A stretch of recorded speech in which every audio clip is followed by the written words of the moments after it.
And President Trump is on his way back to Washington this morning. He met with China's Xi Jinping overnight in South Korea, where they discussed trade. Mr. Trump agreed to lower tariffs on Chinese goods from 57% to 47%. For more on that, I'm joined by CBS News senior White House and political correspondent Ed O'Keefe. Good morning, Ed. So the president has sounded bullish. He's praising his meeting with Chinese leader. He said it was amazing. But help our viewers understand this morning what he's actually coming back with.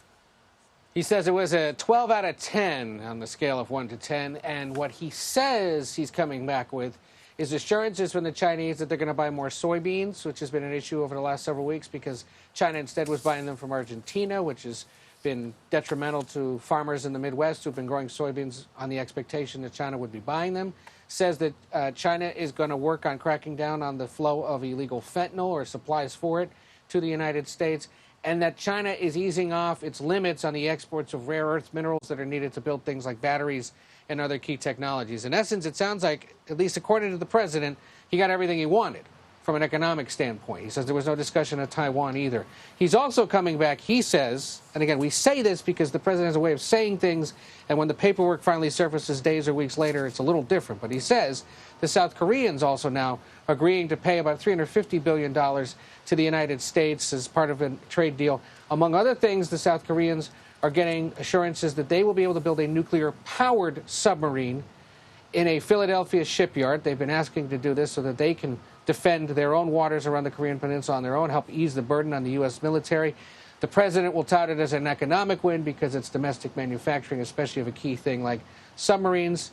So, in essence, he's saying we got a good deal with South Korea, and we're near the finish line on one with China that deals with trade and a lot of other concerns. Yeah, that's why it's always important to compare the statements from world leaders when they both meet, because the truth is usually somewhere in the middle. You know, before his meeting, the president said he was directing the Pentagon to resume testing of nuclear weapons.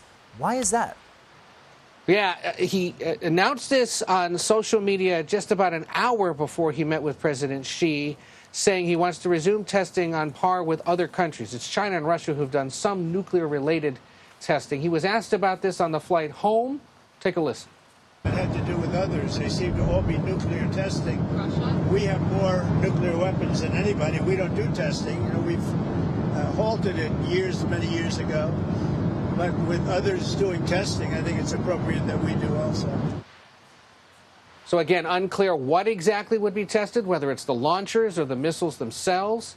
The U.S. hasn't done this since the George H.W. Bush administration. He put a stop to it in the early 1990s, but the president suggesting there it may resume again. Another thing that you've got to watch if it actually happens and to what extent versus what the president was saying. There is some speculation among those that track U.S.-China relations quite closely that he may have just been saying this to rattle them a little bit before the meetings began. We'll be tracking that one as well. He has just landed on his way back in Alaska, Errol, for a refueling stop. He'll resume that and be back here in Washington around, we're told, 3 p.m. Eastern time. Yeah, Ed, and you know what that's like. President Trump gets a lot of credit for often coming to the back of the cabin and taking questions, but all of us then end up with 20 more questions based on what he says. Ed O'Keefe, pressing for answers as always. Good to see you. Thank you.